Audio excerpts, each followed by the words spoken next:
নমস্কার বন্ধুরা, বঙ্গমস easy busy লাইফে আপনাদের সকলকে স্বাগত। আমি আপনাদের এর আগের একটা ভিডিওতে বলেছিলাম যে ফনিক্স স্টেপ বাই স্টেপ কিভাবে পড়াতে হবে, তার একটা ভিডিও আমি আপনাদের সামনে নিয়ে আসব। তো এই সামার ভ্যাকেশনে আপনারা বাচ্চাদের বাড়িতে কিছুটা ফনিক্সের জন্য রেডি করে দিতে পারেন। এর আগে আমি বলেছি যে ফনিক্সটা কি। ফনিক্সটা হচ্ছে যেমন অ্যালফাবেটসে এ বি সি ডি, এই যে এইভাবে বলি যখন আমরা, তখন হচ্ছে আমরা লেটারের নেম বলি, নেম অফ লেটার। হ্যাঁ, এ বি সি ডি এটা হচ্ছে লেটারের নেম। আর যখন আমরা এই লেটারটার সাউন্ড বলি তখন সেটা হচ্ছে ফনিক্স হয়ে যায়। যেমন এ কে আমরা যখন মানে সাউন্ড দিয়ে পড়ি তখন আমরা কি বলি অ্যা। বি কে আমরা সাউন্ড দিয়ে যখন বলি ফনিক্সে ব। তো এরকমভাবে পুরো 26টা লেটারের আলাদা আলাদা সাউন্ড আছে, যে সাউন্ডটা আমাদের বাচ্চাদেরকে শেখাতে হয়, তো মানে যাতে করে বাচ্চারা নতুন নতুন যে ওয়ার্ডস যখন শেখে সেই ওয়ার্ডসগুলো যেন ওরা পড়তে পারে, নিজের থেকে পড়তে পারে। সাউন্ডের নাম জানলে, সাউন্ডগুলো জানলে ওরা সহজে জিনিসটাকে পড়তে পারবে।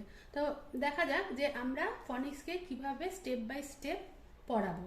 তো সবার প্রথমেই থাকছে হচ্ছে স্টেপ 1, সেটা হচ্ছে লেটারের আগে সাউন্ড শেখাবো।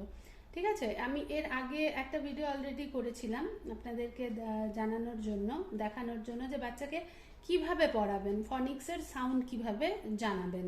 তো যাই হোক, সেটা আপনারা একবার দেখে নেবেন।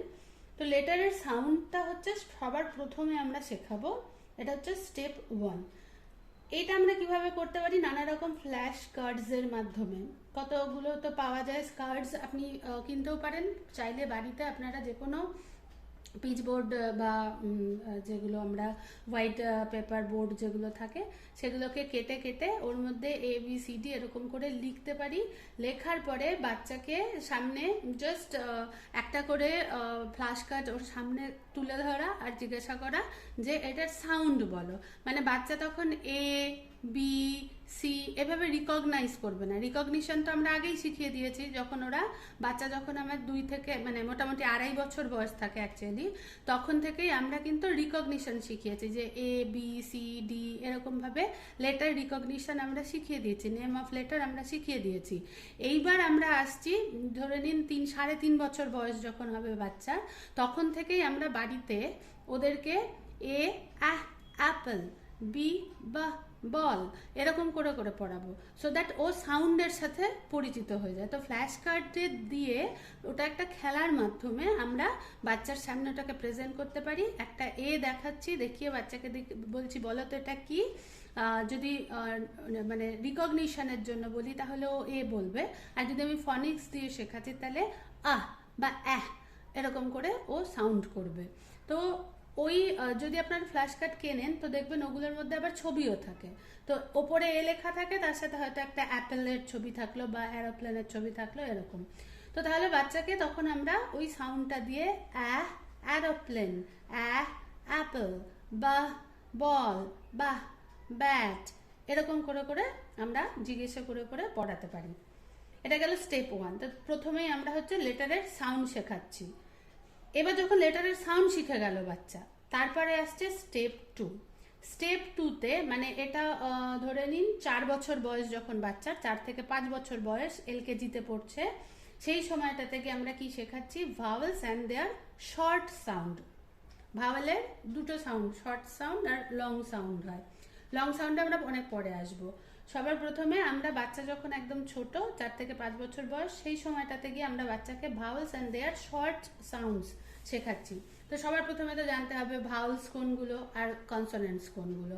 তো A-E-I-O-U এগুলো হচ্ছে ভাওয়েলস, অ্যান্ড কনসোনেন্টস হচ্ছে বাকি যেগুলো আছে সেগুলো। এবার এগুলোর প্রত্যেকটার সাউন্ডও শিখে গেছে বাচ্চা। শিখে যাওয়ার পরে এবার যখন আমরা কোনো একটা ওয়ার্ড, মানে ধরুন ওকে 3-4টে করে ওয়ার্ড দিয়ে দিচ্ছি, সেই ওয়ার্ডের যে স্টার্টিংটা শুরু হচ্ছে, যেটা যেমন অ্যাপেলের অ্যাপল, অ্যাপেল দিয়ে হচ্ছে এ দিয়ে শুরু হচ্ছে অ্যাপেলটা, first letter vowel sound.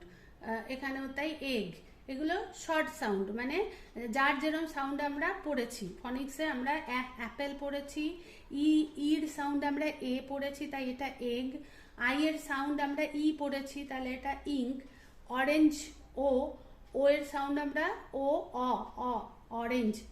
আমব্রেলার you এর সাউন্ড আমরা কি পড়েছি, আ। তো আমব্রেলা, তো এগুলো হচ্ছে, এগুলোকে বলে শর্ট সাউন্ডস। তো এই শর্ট সাউন্ডস দিয়ে আমরা প্রথম ওদেরকে কিছু কিছু ওয়ার্ডের সাথে পরিচয় করাচ্ছি, যে ওদেরকে বোঝাচ্ছি যে এই ফনিক সাউন্ডস দিয়েই এইভাবে মানে ওয়ার্ডসগুলো তৈরি হয়। তো এইভাবে ওরা হলো প্রথম জানলো। অ্যান্ড দেন কনসোনেন্টসের সাউন্ডসও আমরা শিখিয়ে দিয়েছি অলরেডি, যাতে করে এরপরেই আসে হচ্ছে সিবিসি ওয়ার্ডস, আমি আসছি এটাতে পরে। তো যখন সেগুলো শেখাবো তখন যাতে এইগুলোর সাথে, যেমন অ্যাপেল বা এগ, গ গ, আমি যদি কনসোনেন্টসের সাউন্ডস না শেখাই তাহলে এ গ গ, এগ, এটা আমি বোঝাতে পারবো না। INK, ইঙ্ক, ইঙ্ক, এই জিনিসগুলো আমি শেখাতে পারবো না যতক্ষণ না আমি ওই জায়গাটায় যাচ্ছি। এবারে আসছে স্টেপ 3। স্টেপ 3টা কি, blending short vowels with consonants.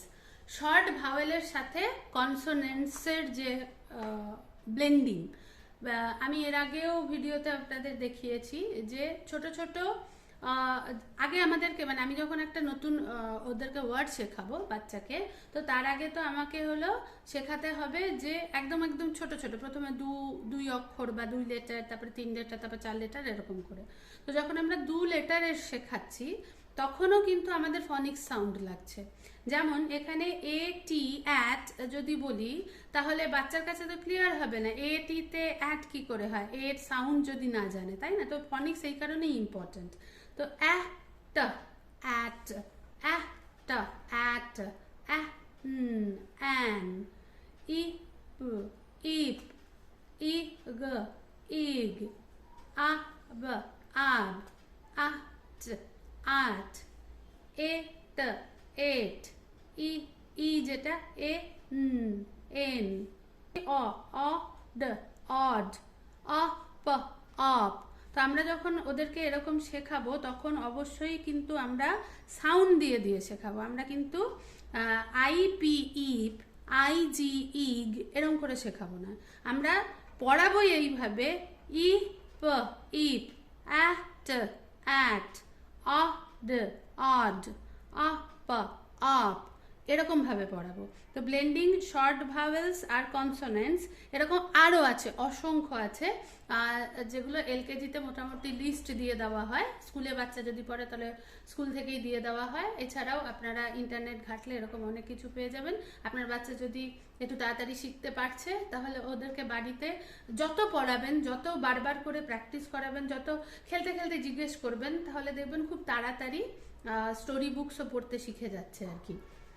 এরপরে আসছে সিবিসি ওয়ার্ডস। সিবিসি ওয়ার্ডসটা কি, প্রথমে কনসোনেন্ট, তারপরে short vowel and then consonant. Short vowel আমরা জানি এ, মানে এ, ই, আই, ও, ইউ, ই, এরম করে আমরা, ওগুলো হচ্ছে শর্ট ভাওয়েলের সাউন্ড। কনসোনেন্টসের সাউন্ডে এবার আমরা কীরকম কী করবো, এখানে ব্লেন্ডিং ওয়ার্ডস হয়ে গেছে। প্রথম যেটা, মানে আচ্ছা, এই যে সিবিসি ওয়ার্ড, এই সিবিসি ওয়ার্ডটাকে কিন্তু ওয়ার্ড ফ্যামিলি বলা হয়, রাইমিং ওয়ার্ডস বলা হয়, বা সেম এন্ডিং, যার সেম এন্ডিং হয় আর কি, সেটাও বলা হয়। তো বাচ্চাকে সবকটা টাইমের সাথে আপনারা পরিচয় করিয়ে রাখবেন। তো যাই হোক, এবার সিবিসি ওয়ার্ডে আমরা কি করছি, ব, যেমন এখানে ব, অ্যাট, আমরা এখানটাতে অলরেডি বাচ্চাকে ব্লেন্ডিং শিখিয়েছি। আচ্ছা, এগুলো কিন্তু সবই 4 to 5 ইয়ার্স LKG-র মধ্যে। তো ব অ্যাট ব্যাট, ক অ্যাট ক্যাট, ম at mat, rhyming words mat, bat, cat, fat, এরকম করে র্যাট, এরকম করে করে হচ্ছে বাচ্চাদেরকে রাইমিং ওয়ার্ডস শেখানো হয়। যখন আমরা এই রাইমিং ওয়ার্ডস শেখাবো বা সিবিসি ওয়ার্ডস শেখাবো তখন আমরা কিভাবে পড়াবো, উইথ ফনিক্স সাউন্ড। ব অ্যাট ব্যাট, ক অ্যাট ক্যাট। তো বাচ্চাকে অনেক সময়, যেমন ধরুন আমি যদি একটা সিবিসি সেন্টেন্স দিই বাচ্চাকে, a fat cat sat on a mat, তো এখানে রাইমিং ওয়ার্ডস দিয়ে একটা সেন্টেন্স করা হয়েছে। এবার বাচ্চাকে আমি যখন জিজ্ঞেস করছি যে এর মধ্যে রাইমিং ওয়ার্ডস কোনগুলো বলো, সে কি করে জানবে, কি করে ফাইন্ড আউট করবে? তো আমাকে সবার আগে ওকে এটা ফাইন্ড আউট করতে শেখাতে হবে যে এন্ডিং সাউন্ডটা কি আগে বের করো, অ্যাট। প্রত্যেকটার এন্ডিং সাউন্ড হচ্ছে অ্যাট, অ্যাট, প্রত্যেকটার এন্ডিং সাউন্ড হলো অ্যাট। তাহলে ফ অ্যাট ফ্যাট, খ অ্যাট খ্যাট, স অ্যাট স্যাট, ম অ্যাট ম্যাট। ঠিক আছে। তো প্রত্যেকটা ক্ষেত্রেই আমাকে বাচ্চাকে এই যে একটা লজিক্যাল ব্যাপারটা সেটা কিন্তু বুঝিয়ে দিতে হবে উইথ ফনিক্স সাউন্ডস। তাহলে কি হবে, ওদের মানে শিখতে অনেক সহজ হয়ে যাবে। অ্যাজ আ সেম এখানটাতেও দেখুন এন্ডিং ইয়েটা সেম থাকছে, আর এগুলো খালি চেঞ্জ হচ্ছে, বহ ইন বিন, পহ ইন পিন, ফহ ইন ফিন, এরকম করে করে আমরা সিবিসি ওয়ার্ডস বাচ্চাকে শেখাবো। এটারও একটা বিরাট লিস্ট আছে, আপনারা স্কুল থেকে বা ইন্টারনেট থেকে বা আমার প্লে লিস্টে আপনারা সিবিসি ওয়ার্ডসও পেয়ে যাবেন, সেখান থেকেও করাতে পারেন। অনেক অনেক এটার উপরে ওয়ার্কশিটস দেওয়া আছে, সেই ওয়ার্কশিটসগুলো বাড়িতে প্র্যাকটিস করাবেন, হয়ে যাবে। আচ্ছা, ফোর্থ স্টেপের পরে আমরা আসছি হচ্ছে পরবর্তী আরও অনেকগুলো স্টেপস আছে, কিন্তু সবকটা স্টেপস যদি আমি একটা ভিডিওতে ডিসকাস করতে চাই তাহলে ভিডিওটা অনেক বড় হয়ে যাবে। তো আমি পরের যে ভিডিও করব সেইটাতে পার্ট 2তে আমি বাকি স্টেপসগুলো আপনাদের সঙ্গে ডিসকাস করব। স্কুলে পরপর বাচ্চাদেরকে এই স্টেপস ওয়াইজই শেখানো হয়, তো সেগুলো যদি বাবা মায়েরা আমরা আগের থেকে জানি তাহলে বাড়িতে আমরা ওয়ার্কশিটের মাধ্যমে বাচ্চাকে আরও একটু ভালো করে, আরও ডিটেইলে, আরও সুন্দর করে ওদেরকে ভালো করে শেখাতে পারবো। আর যত ভালো শিখবে তত ওদের ভিতটা মজবুত হবে। আমার এই চ্যানেলটার উদ্দেশ্যই তাই, খেলার মাধ্যমে বাচ্চাকে অনেক গভীরভাবে শেখানো, যাতে ওদের ভিতটা খুব মজবুত হয়। চলুন, এইভাবেই ভালো থাকবেন, ভালো রাখবেন।